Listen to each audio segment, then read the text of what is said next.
Hello, everyone. My name is Jim Seberg, and I'm the Assistant Director for the Medical Cannabis Research Center at Drexel University. Today, we're pleased to be joined by Steph Sherer, the Executive Director and founder of Americans for Safe Access. Steph is the foremost international leader and expert on medical cannabis patient advocacy.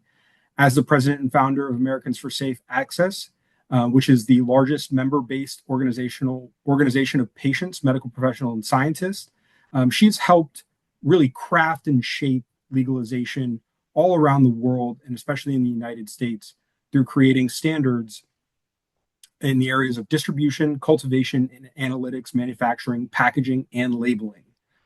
And she has done this alongside the American Herbal Products Association, as well as the American Herbal Pharmacia.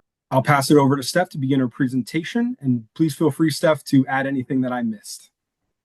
That was good. I always have a hard time saying getting APA and HPA mixed up. It's an acronym soup. Okay, let's do this fun thing of sharing my screen. Well, thank you all for joining me. It's been, a quiet year so far. Okay, so Jim and I have been talking for several months about a presentation, and we had lots of different ideas of what to present. And considering the political landscape, I kind of put a little bit of all of it in here. So I want you guys, first of all, to know that I'm going to be sharing this presentation with you. So I'm going to be going over a lot. But this will be your presentation to keep. And so, I've been doing a lot of presentations at colleges that have cannabis degrees or research centers that are, and people who are doing research, maybe fellowships at various labs or various research centers, where, a lot of the conversations I have with them is, what am I going to be able to do with this? Like, are we going to get more funding for research?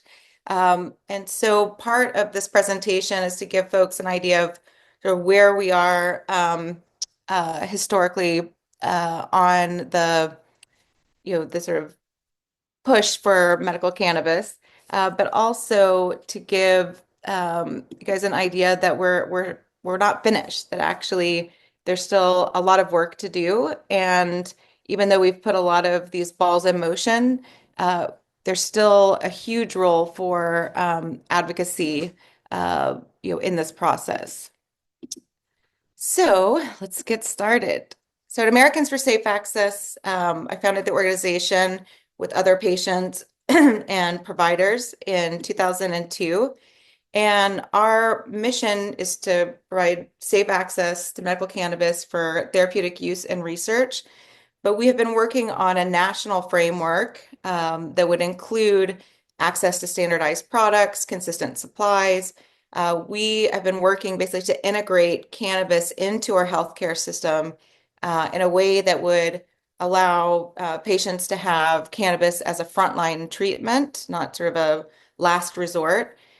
We also want to see insurance coverage of the medicine, and we want to see a world where employment, housing, parental, and healthcare discrimination are prohibited. And I just wanted to take a moment. If you guys don't know Michael McGuffin, he's the president of APA. You'll hear me talk about APA several times through this presentation. But Michael is who we partnered with to create the product safety standards for the supply chain of medical cannabis, and we would still be stuck in criminal exemptions if it hadn't been for his contribution. So you're probably going to hear the sort of way that we look at medical cannabis a little differently. A lot of people know maybe they see the history of cannabis through the lens of the war on drugs, but we really see the history of cannabis as sort of intertwined with the war on drugs, but also the history of botanical medicines, both how they've come in and out and then back in of healthcare. And then, really the progress of scientific discovery and drug development.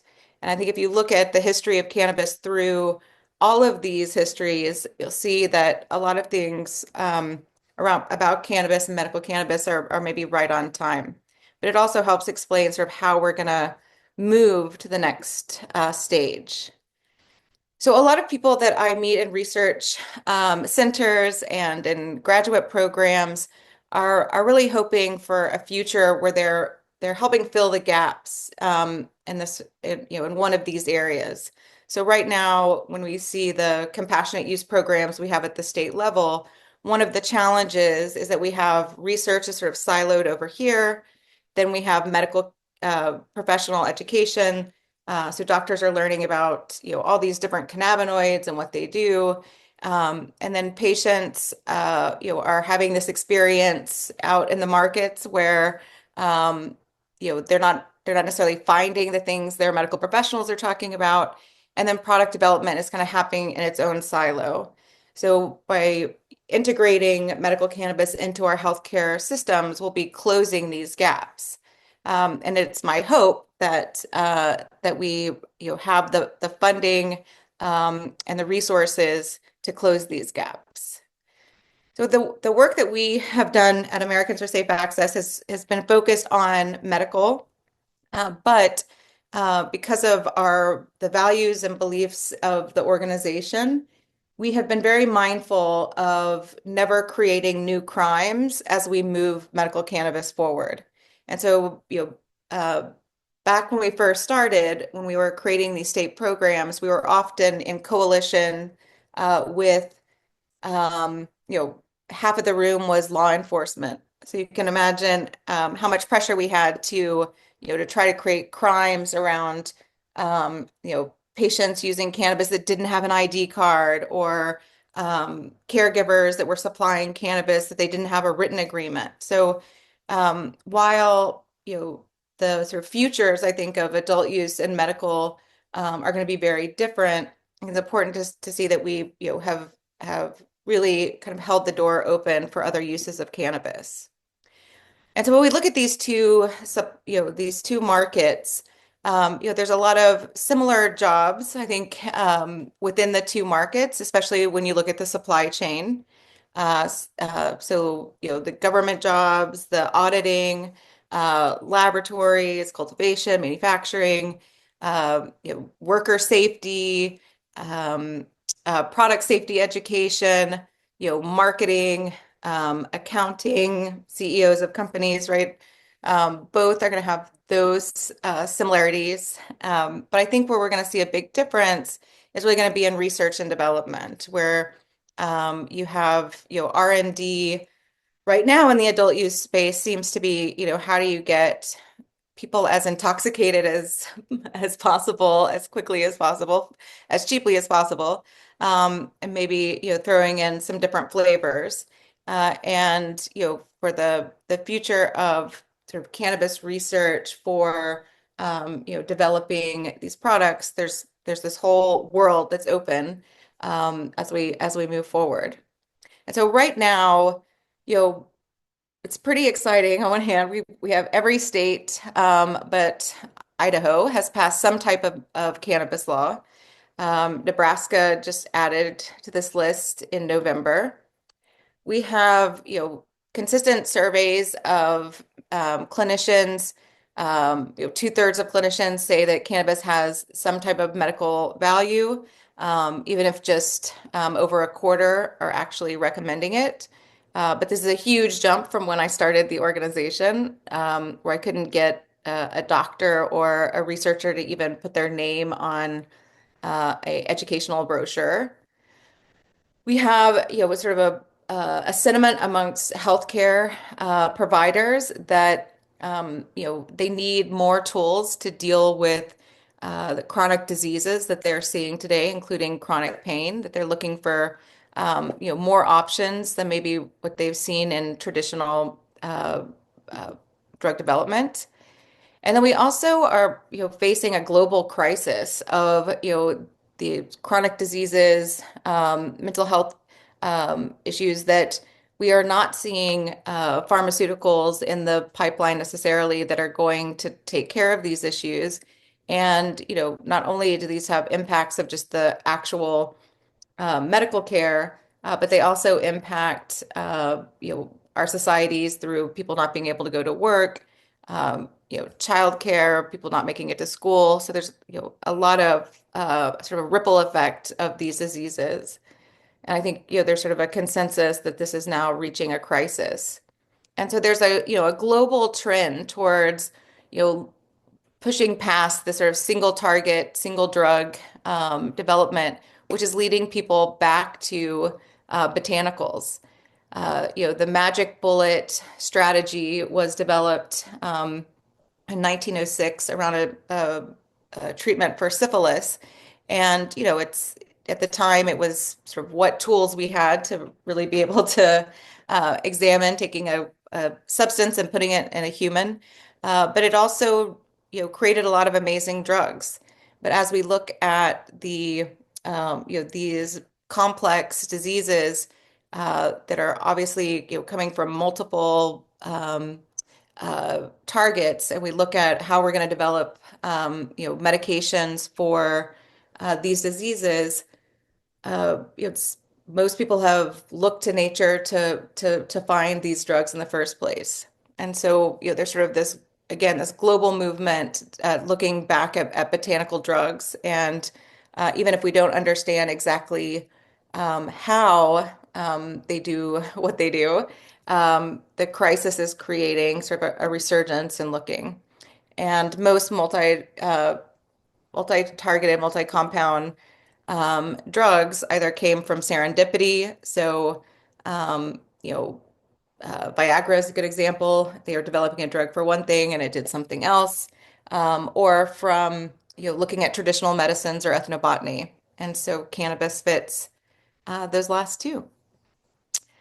So right now, it may feel like this. This is actually, when it comes to medical cannabis policy, we have been working for a long time to flip this chessboard up in the air, this checkerboard. And what we're seeing right now is sort of where these pieces are going to fall. And of course, there's lots of players involved, including administrations, head of agencies. But I wanted to give you guys just a quick sort of history of sort of how we got to this moment in time as far as medical cannabis access goes.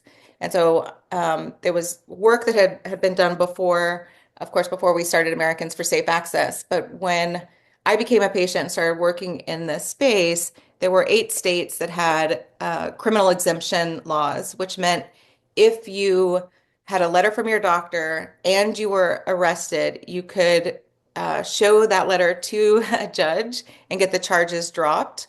But there were no arrest protections. You wouldn't get your medicine back, and there was no distribution program. There were actually 11 dispensaries in the country when we started, and those were under attack by the federal government. So as an organizer, we went to, looked at all of the stakeholders involved. Cannabis is a medicine. And so we went to healthcare stakeholders to join us in, creating safe access. And what we really found was that we were like sort of talking apples and oranges. A lot of the healthcare community basically said something equivalent of like, we don't do civil disobedience medicine. And so that led us on a path of, one, looking to see why we didn't have medical cannabis at the federal level. And so the year before we founded Americans for Safe Access, there was a rescheduling petition denial. It was the third of 5. And, as I was learning more about the history of cannabis and meeting, various stakeholders, including people in the sort of cannabis space, their response to this document was that it was propaganda coming from the DEA. And when I read this document, I read it more like a blueprint, right? That the DEA and HHS were saying this can't be rescheduled because, there's we don't have product safety protocols. We don't know the chemistry of the plant. We're signatory to international drug treaties that have cannabis as a Schedule One substance. And so we also, needed to find a way for patients to get access immediately. And so we created the infrastructure of these state-based compassionate use programs, which is what we see today. But they were really meant to be triage. We were really, getting patients off the battlefield of the war on drugs while we, remove the barriers that had been laid out by the DEA and HHS. And so, people often, when you talk about the medical cannabis states, you often see people just put a number out. But this was not an easy feat, right? Passing the laws was the easy part. Then we had to force implementation, and that we had to sue almost every agency in California, which helped us, get better legislation in other states. But we had to sue the CHP, the DMV. We had to sue cities. We had to organize. Which is a very complicated campaign to stop the federal raids that were happening. There were over 500 raids on medical cannabis dispensaries and cultivators. And Americans for Safe Access, we held over 350 protests during that time in our emergency response plan. And of course, we had to create the product safety protocols. So each of these states was not a minor feat. We had governors that would refuse to implement the laws. The courts were involved, a lot of protesting. But in the background, we were also looking ahead at, what we would need, again, both at the federal level, but also, to move these laws from sort of simple criminal exemption to the compassionate use programs. And so this is where, I mentioned Michael, as we created the sort of framework that included licensing and patient cards, our champions in the state legislature said, this is a great model, but, our departments of health don't know how to regulate cannabis. And so through a partnership with the American Herbal Products Association and the American Herbal Pharmacopoeia, we created the first product safety standards for the supply chain. And once we issued those, which we put them out in a format of recommendations for regulators, we were able to then move into these state-based distribution programs that you see today. And so, in order to stop the raids, this was not a small feat. We actually had to run attack ads against members of Congress. We actually monitored every single federal law enforcement encounter, and brought that information to the press, to Congress. We protested most of the raids. We sat in courtrooms. So it was quite a bit of organizing to pass the CJS amendment, which we've been able to pass every year since. We were also able to challenge misinformation from the DEA. This was like one of my favorite projects ever, because we actually used the DEA's own words from their denial of the rescheduling petition to challenge, but they contradicted themselves in a couple of their publications and on their website. So we were able to force them to take down this misinformation using something called the Data Quality Act. We also, during the height of the opioid epidemic, we were able to get states to include pain as a qualifying condition. So as we were passing these laws, you have to remember that they were written to keep as few people qualifying as possible, right? Most of these laws were written with law enforcement sitting across from us. And so most of the medical cannabis programs did not include pain as a qualifying condition, because that would be, obviously, we know that is the one of the number one conditions. So through organizing and through a great campaign in Pain Not Lives, we were able to to get pain added, which I think, as I mentioned earlier, was significant in getting more medical professionals involved as they were looking for tools to deal with the opioid epidemic, which of course is a symptom of the pain epidemic. And then, we were also able during this time to, get the CDC to put out a memo telling, doctors and pain clinics to stop testing for THC, in order to give them pain medications, because they felt like it was creating a bigger crisis, and sending patients to the illicit market. And of course, we saw the farm bill that included the Hemp Act that created an exciting environment that we're all in today. And then, it's pretty exciting. We were able to organize and get governors on a call to ensure that medical cannabis and many cannabis businesses were included essential during COVID. But we were also able to get legislation passed under emergency legislation that had been really hard for us, like telehealth, delivery in some of these states. And what we saw is that actually, a lot of these emergency provisions stayed after the shutdowns stopped. We were able to change the scheduling of cannabis in the UN single treaties. This, again, is one of those things that it's like one line or one bullet point, but this took 15 years. We had to create an international patients coalition. But in December 2020, we were successful in changing that. And of course, we were able to get Biden to start the rescheduling process. That same year, we were able to pass the Research Act, which took us 12 years to pass.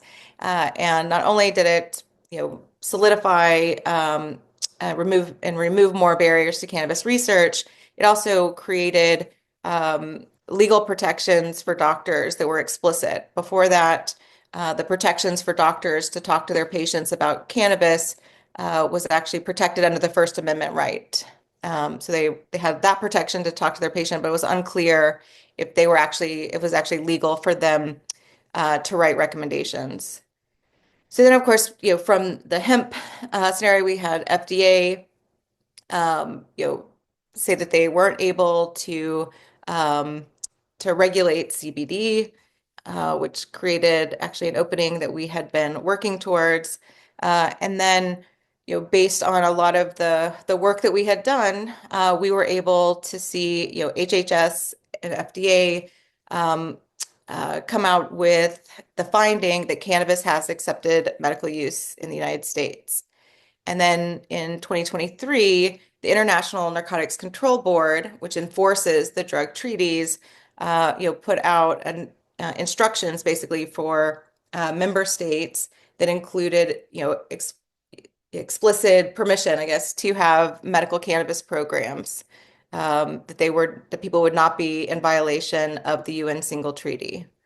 And so, for us, this is what we've been working on for 23 years. And, honestly, the scheduling itself doesn't really matter where it falls. This is what we needed to move forward because none of the schedules actually work for cannabis. So what we're feeling right now is that we're finally seeing cracks at the federal level in 50 years of prohibition. Feels pretty good. And for us, this is, what we've been working on, this sort of strategic plan that, to be honest, as a sort of cocky 25-year-old, when I started Americans for Safe Access, I didn't think was going to take 20 plus years. But for us, getting here was a time when we want to, we were hoping this would mean moving from the compassionate use programs to integrating cannabis into our healthcare systems. And the good news is there is bipartisan support for medical cannabis, but you have to be asking for medical cannabis. There's not necessarily bipartisan support for adult use. And so the model legislation that we have been working towards is creating a national medical cannabis program by creating a new Office of Medical Cannabis and Cannabinoid Control in HHS and creating a new schedule, a Schedule 6, for cannabis and cannabinoids. And under this schedule, there's actually a Schedule 6A that is basically like over-the-counter cannabinoids. But this structure of the Office of Medical Cannabis is actually what is laid out by the International Narcotics Control Board, and it's the model that most of the 60 countries that have medical cannabis laws have used. So I already said most of this. Uh, and so a lot of people have questions about Schedule 6. Why not just deschedule? And there's a few reasons. One is political viability. We're not that close to descheduling cannabis. And so after working on this for 20 years, we see a pathway forward that would actually accomplish a lot of the goals that people have of descheduling.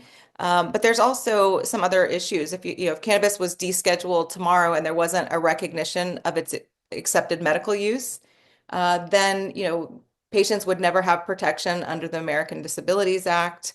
There would be nothing stopping states from still banning cannabis, and this is a way where we can actually set the groundwork for regulations, but we'd be completely removing cannabis from under the DEA, and it would be under the Office of Medical Cannabis. And so you can imagine, sort of in this political environment, we're not going to put out there, as the number one talking point that we're decriminalizing cannabis. But I think often people confuse descheduling with decriminalization.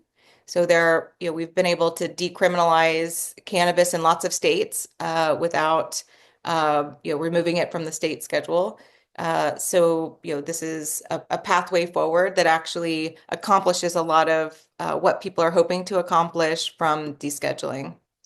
The Office of Medical Cannabis and through this legislation actually kind of tells all the various federal agencies what to do.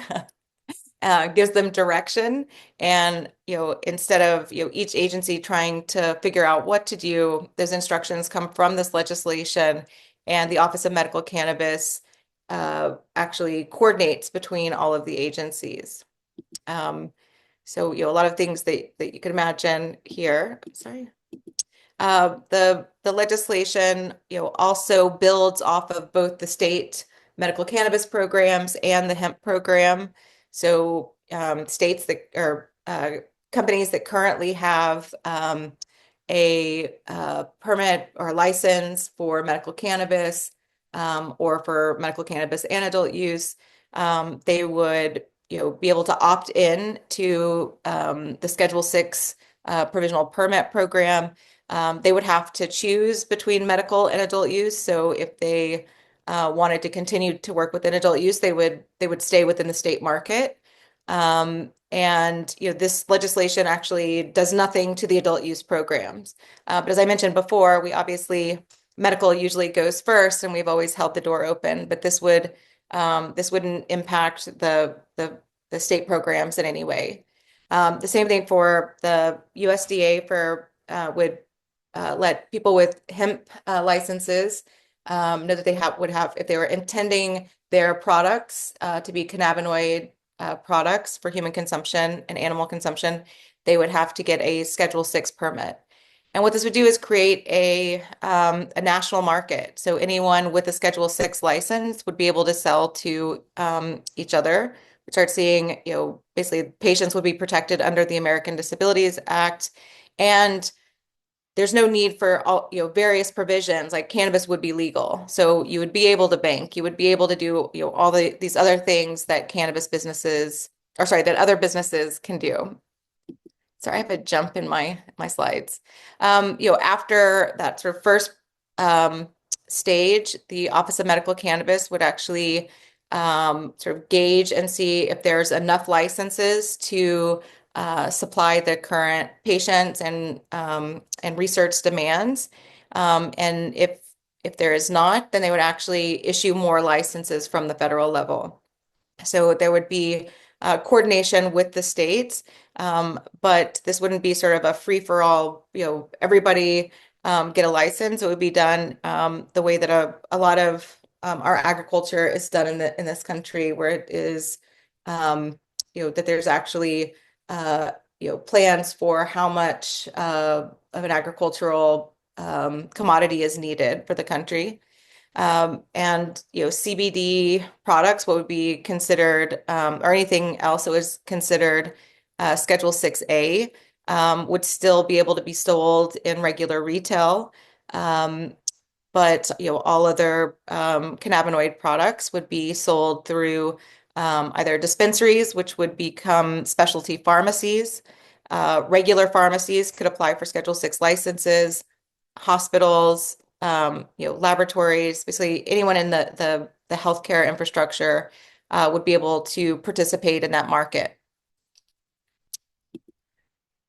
And then finally, we would have, a system where you see that the bottom is the sort of over-the-counter products. There would be import-export protocols and, a clear delineation between, a national market and where patients would be able to receive that. And eventually we would move from the state ID card, which is very expensive, to some type of prescription. And so part of what the Office of Medical Cannabis would be doing would be looking at what that prescription would look like. One of my favorite things in the legislation is that, day one, CMS, which oversees Medicare, would be submitting a plan to the Office of Medical Cannabis of how they could cover medical cannabis, and the Veterans Health Administration would be doing something very similar. So what we were hoping is that we would now reach Act 2, right? We have accepted medical use. We're ready to now, instead of defending whether or not cannabis has medical value, let's get it to the patients. But there's a lot of other things on the checkerboard. So, we started seeing this sort of notion that adult use is the goal of medical. That's what we've been working on. And so, of course, that sort of limits how people see the future of medical cannabis. As we saw, adult use enter the marketplaces with where medical cannabis was, we saw sort of a merging of these markets. And instead of medical and adult use, we were seeing sort of more medical or. And, I think when you look at job opportunities in the adult use market, they're very similar to, the current job opportunities in the medical cannabis market. We already talked a little bit about the R&D component. But if you don't know, these state programs are actually not meeting patients' needs, right? Where patients are paying out of pocket. They don't have employment, housing, healthcare protections. They don't necessarily have a consistent supply. They're having a hard time finding standardized medicines. And, accuracy and labeling is a huge issue for patients. And then we also have, sort of a crazy disparity of of regulations for product safety, which for some patients, even a hint of aspergillus could mean, organ transplant failure. Veterans are left out of this program, active military, government employees, people who want to use cannabis in hospice and hospitals, determines patients can travel. Because of the CJS amendment, in a way, Congress has kind of determined, who can and can't have cannabis. Because basically, if you're in a state law and you can afford it, then you can have cannabis. And, we really saw, an explosion within the hemp markets because there's a lot of people who are left out of, medical and adult use markets, but also, patients that are, being pushed out of the adult use markets. And we have, of course, this, I like to call it the glass house wars between the hemp market and the regulated market of, what products are safe. And I think, there's definitely concerns in both markets of product safety, but I would say that it's, both markets have products that could be concerning. We have this sort of issue of if you haven't seen this report, it's pretty interesting, but this idea that actually a lot of these hemp products are actually not natural products, that they're synthesized, which these are very similar to spice, bath salts, KTO, which are Schedule 1 substances. And with patients getting caught in the middle, we see things like what we saw in California, where the governor banned hemp products, but it also during that time banned CBD, not because they directly banned CBD, but because the state market stopped making CBD products. So there's all these reasons why adult use does not work for patients. But within this sort of viewpoint of, that adult use is, again, the goal of medical, started seeing a backlash, both in the media and on Capitol Hill, around, the sort of big marijuana stories. People are super excited about the president, both presidential candidates saying that they were going to legalize cannabis. But the reality is the POTUS, the president actually does not have the power to do anything with the CSA except for what President Biden did, which was actually engage HHS and DOJ, but they can't directly reschedule cannabis. People had a lot of excitement around what it would mean for Elon Musk to be in office, since he is a very vocal cannabis consumer. But we've seen, comments about him agreeing with drug testing employees. We're still not quite sure what's going to happen to the FDA. DEA, not so great. This guy's very anti-cannabis. Although good news, he doesn't have a lot of friends, it looks like, but he's now going to be leading DEA. We have a lot of unknowns in some of these other agencies. I think there's, potential hope with RFK, at least his, preference to natural medicines. So we'll see what happens there. But in the backdrop of this administration, we also have Project 2025. I'm sure you all read the 900-page document, but there is some mention of cracking down on drugs, interstate commerce, and basically bringing back RICO, which can be a little nerve-wracking. And the adult use programs, they have no legal protection, right? They're completely operating at the whim of POTUS, of the president of the Department of Justice. Medical cannabis states we have the protection of the CJS amendment. But just sort of put this comparison up there that, if there was a move on adult use states, if party lines were a part of that, only 8 of the 24 states with adult use have Republican governors. So we also have the DEA hearings were postponed. It's unclear what's going to happen there with the new administration. So there's a lot of unknowns. So these are all possibilities. They could, the DEA could just make a ruling. They could start over. They could send it back to HHS. So, again, a lot of unknowns there. And President Trump would not be able to start a new process until this one is finished. I think, again, I said earlier that there was a lot of misinformation about what Schedule 3 would do, including, automatically creating tax deductions for businesses. And while Schedule 3 would eliminate 280E, all of these businesses would still be operating illegally. And so they wouldn't be able to deduct their business expenses. But, for us, again, this is a game changer, and that, we feel like we can finally start having this conversation at the federal level of how to get cannabis to patients. And so I have on here slides, and again, I'll share this with you of, kind of a breakdown of everything that you should be looking out for.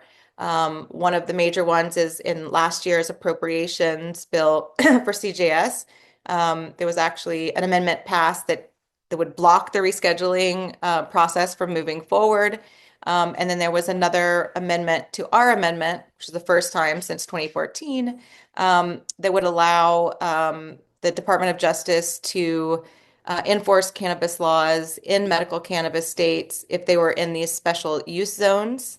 And so this legislation, uh, most states have like these buffer zones where they don't allow cannabis businesses, but none of them are this extensive. So I've never seen a state medical cannabis law that requires, a buffer around public housing or swimming pools or video arcades.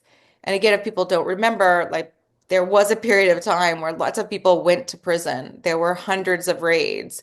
And most of those happened actually under the Obama administration. We saw, almost $1 billion spent on, going after these programs, and the penalties around cannabis laws are very steep. And if somebody is prosecuted, they're not allowed to talk about the state law in court.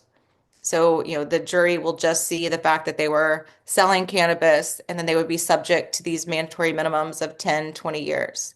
And in the zones that for what had passed in appropriations, the fines are double if you're in these special use zones. So the hemp bill is going to be coming up. We know where the DEA sort of stands on how they feel about cannabis. But one thing I wanted to just point out, so if you haven't talked to your member of Congress, ever participated at that level, non-participation is not an option this year, because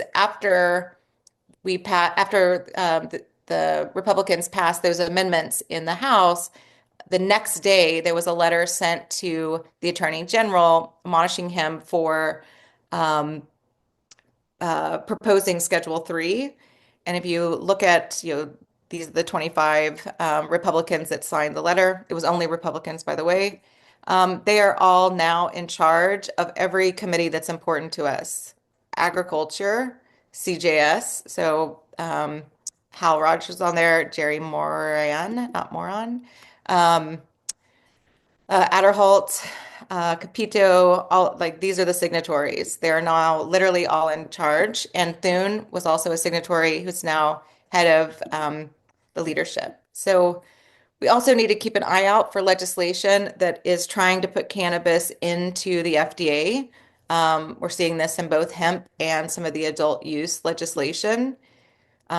This is dangerous because the language they're using is identical to the Tobacco Control Act, which if you don't know that FDA regulates tobacco, this is where we saw sort of the fun taken out of tobacco. And it's kind of controversial to talk about, but in order for a company to put a new tobacco product on the market, they basically have to provide data that is similar to a new drug application. So imagine if something like this was applied to the current products in the hemp or regulated cannabis markets. And I think, one of my fears is that, if we're just looking at, cannabis research from maybe a public health approach or from adult use, that we might see a lot of more funding coming from NIDA, a lot of research around identifying if people are intoxicated, how to ID people, how to get them into treatment. And so, under a model where cannabis is put into FDA has been very clear that the only way that they see cannabis as an option for medical use is if it's FDA approved. And the fact that cannabis is sort of a square peg to a round hole at the FDA is actually one of the reasons we went to the States in the first place. And again, this is where you get into the sort of mixed history. So I kind of went over that. But I think, now is just really a good time to really understand why and be able to explain why we need other products than the pharmaceuticals, why those aren't working. Of course, talking about the endocannabinoid system. It always helps. But I think, a big fear that I have of, us not moving forward with the federal medical cannabis program is when you really look at who funds therapeutic research. So, I think there's a myth that pharma is waiting to come in and take over the cannabis space. But I don't think that is true. GW has been sort of the canary in the coal mine. And we know that US pharma companies aren't interested in making a profit. They have to make an obscene profit. But we also haven't, big pharma also, depends on NIH investments in preclinical. And they haven't done that for cannabis. I mean, they have invested $1.4 billion, but it was not in the therapeutic benefits, but more so in looking at the harms. And so, there's just not pharma companies lining up to take over a generics market.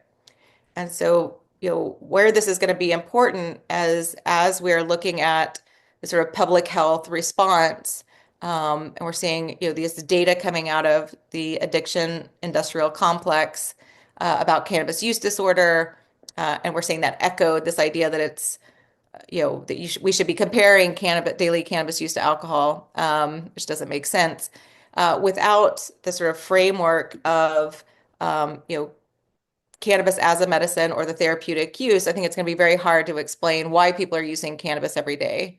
And I think one of our biggest fears is that we move from a scenario of having, research funds that were allocated to prove harm under prohibition, that it's basically all the same players that, would be, just sort of changing a couple of their names in their research grants to prove harm and in a public health model, while we're still waiting for, large investments in medical cannabis therapeutic use.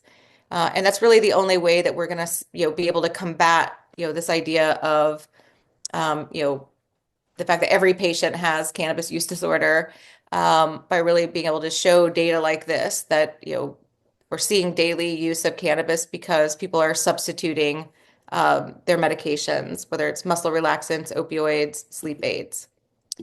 And so, I just want to kind of leave this with you guys that there's a huge call to action right now. Like we need medical students, we need researchers, we need doctors, nurses, pharmacists joining us on Capitol Hill, because the changes that we're talking about for medical cannabis we're really talking about changing the definition of medicine. And so a lot of this is going to be in the way that we frame the story. So I invite people, if you tell the sort of fact that cannabis was removed from the US pharmacopoeia in 1942, maybe add the fact that, there was actually, 200 other natural compounds removed at the same time. And so, the last thing I just want to leave you with is, as you're hearing pushback about rescheduling, about this idea that currently accepted medical use was somehow political. I think that part of campaigning and campaigning to win means that sometimes it's easier to win if your opponent can be right. So if we look at those Republicans I mentioned that were coming out against Schedule 3, even some of the DEA comments. One approach that we're looking at is, could HHS have been right in 2015 when they said it should be Schedule 1, and then be right in 2023? And so in this presentation that I would leave with all of you, kind of go through the fact that there's actually 13 years between the two rescheduling petitions, and a lot has happened, right? There was only 5 operating distribution programs back in 2011.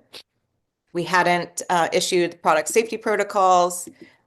We had, 21 states that actually went through a expert review process to add conditions. These were health departments, not sort of crazy groups. We finally saw, guidance to doctors from medical boards, which, we didn't see until 2016.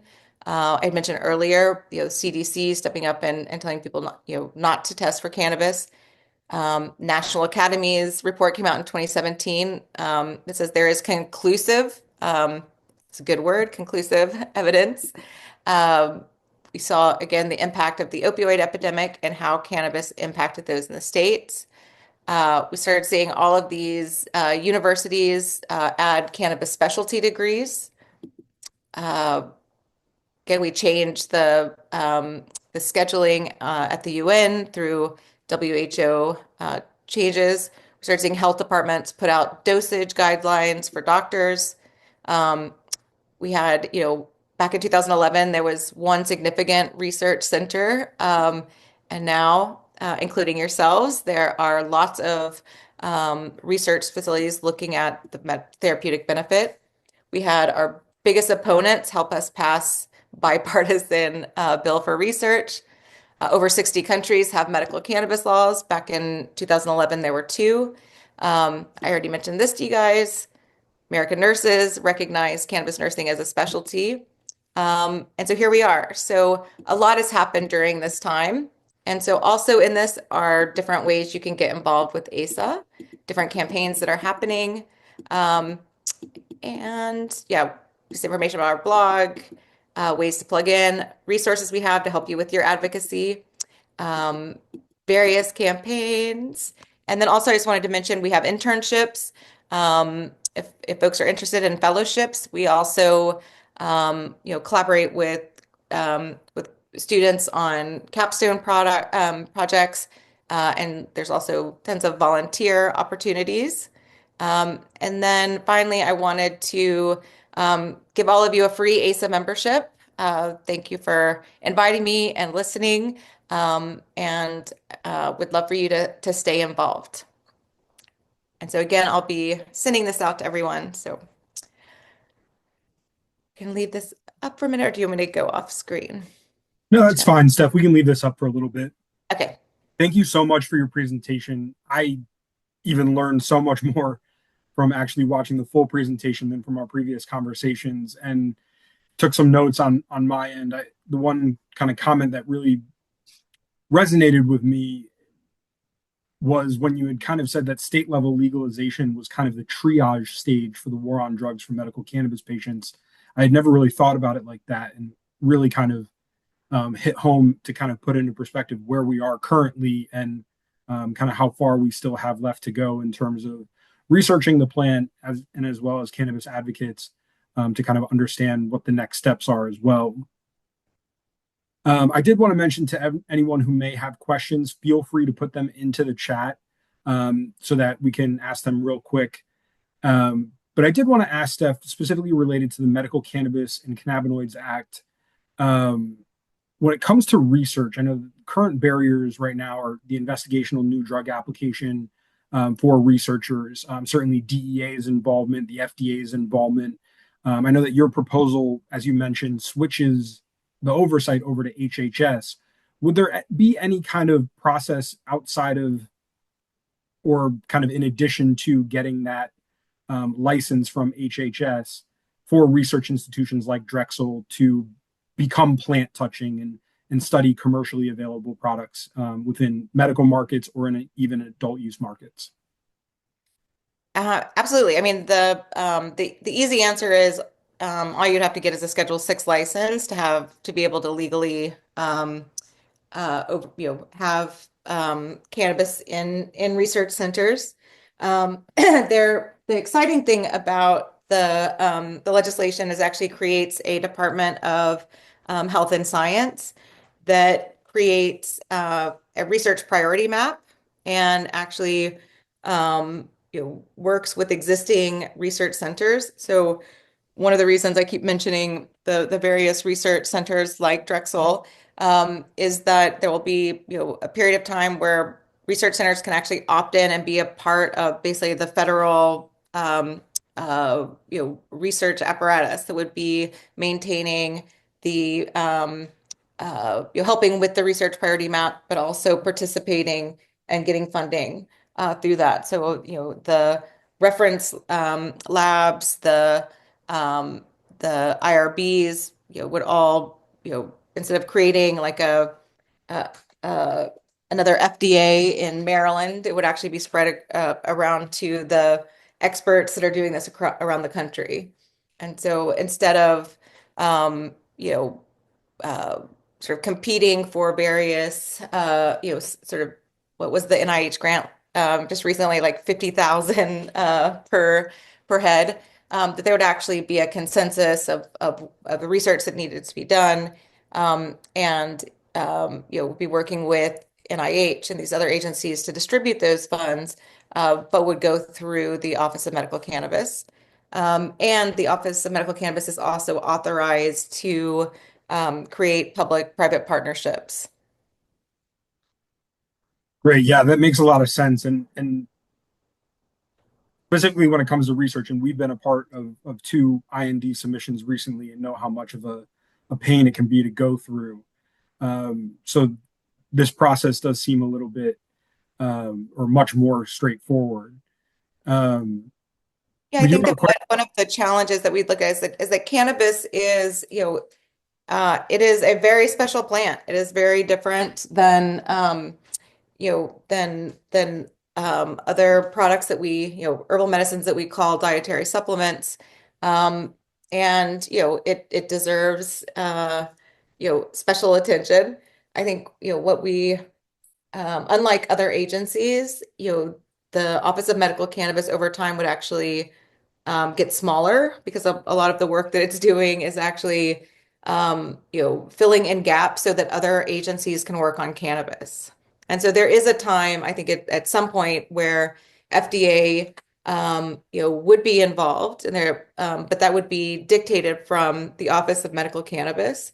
I think we have to remember at the end of the day, FDA is a consumer protection agency that evaluates labels, and that is sort of they're evaluating labels for health claims is sort of how we got to this place where they are, have created the FDA approval for what we consider medicines. But part of the sort of next phase of Act Two is also being able to feel comfortable with saying, like, yeah, we don't know all of the mechanisms of cannabis, but we know that we can get it safely to people.